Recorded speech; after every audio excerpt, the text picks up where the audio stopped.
복음을 전하다 보면 사람들이 복음을 받아들이지 못하고 걸리고 부딪히는 부분이 있습니다. 그것은 바로 부활입니다. 부활이 믿어지지가 않는 거죠. 부활이 논리적으로 이해가 되지 않고 설득이 되지 않는 사람들을 만날 때가 종종 있습니다. 기독교에서 기초와 근간이 되는 중요한 사실이 하나 있다면 그것은 바로 예수 그리스도의 십자가의 죽음과 부활이라는 역사적 사실일 것입니다. 그리스도인이 된다, 기독교인이 된다고 할 때 예수 그리스도의 십자가의 죽음과 부활을 믿지 않고서는 기독교인이 될 수도 없고 그리스도인이 될 수가 없는 것입니다. 이 복음을 전하다가 이 복음에 반응하는 사람들을 만나게 되는데 부활에 대한 사실을 직면할 때 사람들은 머뭇머뭇거리는 것을 참 많이 보았습니다. 여러분, 어떤 신이 존재한다면 어떤 신이 진짜이겠습니까? 피조 세계 안에서, 자연 법칙 안에서, 인생의 법칙 안에서 일어나는 일이라면 그 누구라도 만들어낼 수 있는 일 아니겠습니까? 그런데 기독교의 이 복음 안에는요, 이 땅의 법칙과 인생의 원리를 넘어서는, 자연의 법칙을 넘어서는 그 누구도 만들어낼 수 없는 일이 이 복음 안에 들어 있습니다. 그것은 바로 예수 그리스도의 부활이라는 것입니다. 생명이 없는 자리, 생명이 끊어진 곳에서 생명을 이어주는 신이 있다면 그 하나님은 진짜 하나님이 아니시겠습니까? 예수님께서는 십자가의 대속의 죽음을 죽으셨습니다. 그런데 그 죽음의 자리에서 일으키심으로써 피조 세계, 자연 세계, 자연 법칙, 인생의 법칙을 넘어서는 참 하나님이라는 사실을 이 부활을 인해서 우리에게 보여주신 것이죠. 그래서 사도 바울도 아덴에서 전도할 때 아레오바고 광장 가운데 서서 이야기합니다. 하나님께서 천하를 공의로 심판할 날을 정해두셨다. 그런데 하나님은요, 모든 사람이 구원을 얻고 진리에 이르는 것을 원하십니다. 그래서 예수 그리스도를 이 땅 가운데 보내셔서 십자가에 죽게 하심으로 우리의 죄를 대속해 주셨을 뿐만 아니라 죽은 자 가운데서 다시 살리신 것으로 모든 사람에게 믿을 만한 증거를 주셨다, 이렇게 말씀하고 있습니다.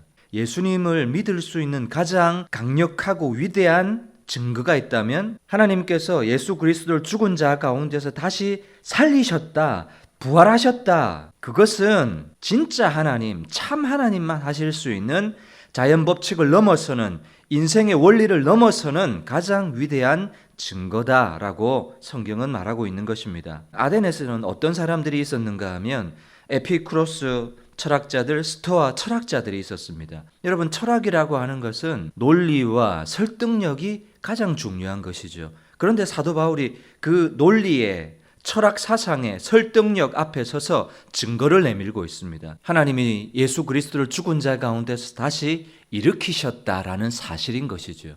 여러분, 아무리 논리가 중요하고 아무리 사상이 중요하다 할지라도 증거가 있습니다. 역사적 사실이 있습니다. 예수 그리스도의 부활은 역사적인 사실입니다.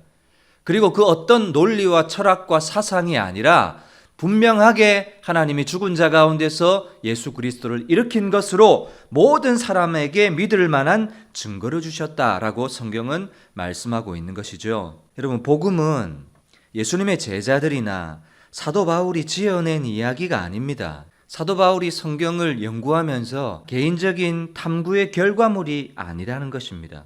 복음에는 기원이 있습니다.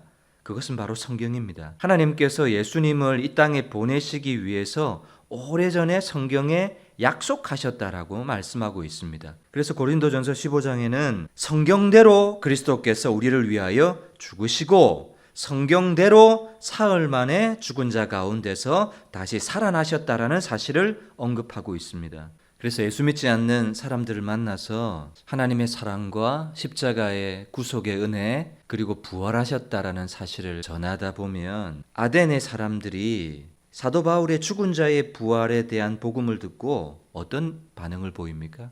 조롱합니다. 오늘날도 마찬가지입니다. 죽은 자 가운데서 예수님이 부활하셨어 라는 이야기를 들으면 여러분, 이 이야기는 이 시대의 논리 속에서, 이 시대의 문화 속에서, 이 시대의 가르침 속에서는 이해될 수 없는 이야기거든요. 그래서 사람들은 조롱합니다. 그리고 복음을 가장 어리석은 것으로 여깁니다. 여러분, 예수 그리스도께서 저와 여러분들의 죄를 위해서 십자가의 대속의 죽음을 죽으셨습니다.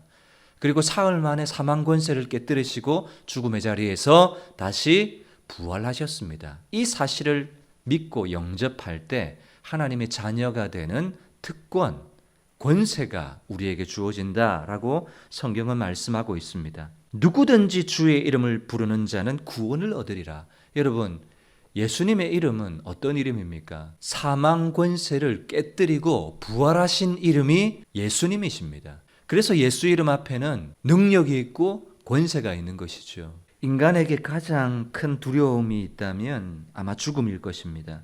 죽음은 끝이고 가장 큰 두려움입니다. 그러나 예수님을 믿는 자들에게는요, 어떤 소망이 있습니까? 죽음마저도 시작인 것이죠. 썩지 않을 몸, 영광스러운 몸, 신령한 몸을 입게 되는 소망과 기쁨으로 바꾸어 놓았다는 것이죠. 여러분, 이것이 부활신앙이 아니겠습니까?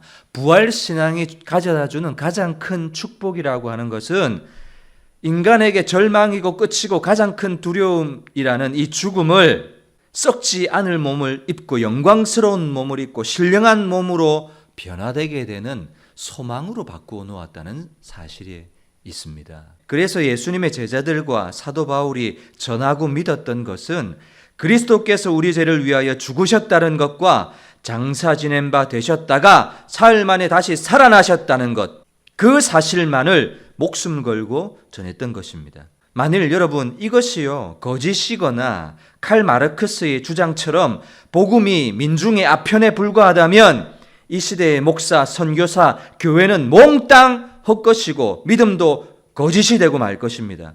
그러나 복음이 사실이고 진리인 것이 분명하다면 하나님이 자연 법칙과 인생의 법칙을 넘어서는 가장 큰 증거로 부활을 주셨다는 사실이 분명하다면 어떤 사람이건 복음은 가장 우선적으로 필요한 것입니다.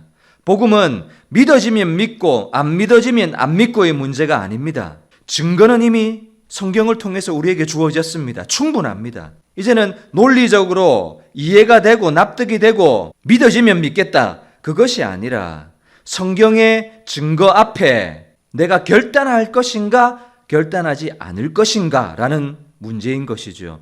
이미 증거는 충분합니다. 결단의 문제입니다. 그리고 그 결단이 영원한 우리의 운명을 결정짓는다는 사실을 저와 여러분들이 꼭 기억했으면 좋겠습니다. 이 시대의 그리스도인들은 부활을 말하기를 꺼려합니다. 하나님의 사랑, 우리의 죄를 대속해 주셨다는 십자가의 죽음, 그것은 이야기할 수 있습니다. 그러나 부활을 이야기하면 왠지 이 시대에 아주 어리석은 사람처럼 느껴집니다.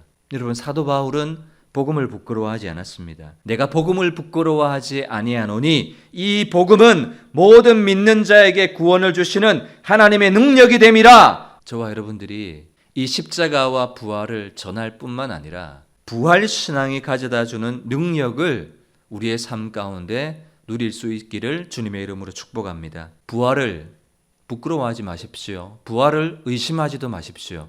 모든 피조 세계와 자연 법칙 안에서 인생의 법칙을 넘어서는 참 하나님이 우리에게 보여주신 예수 그리스도를 믿을 수 있는 가장 강력하고 완벽한 증거라는 사실을 저와 여러분들이 믿고 선포하기를 주님의 이름으로 축복합니다.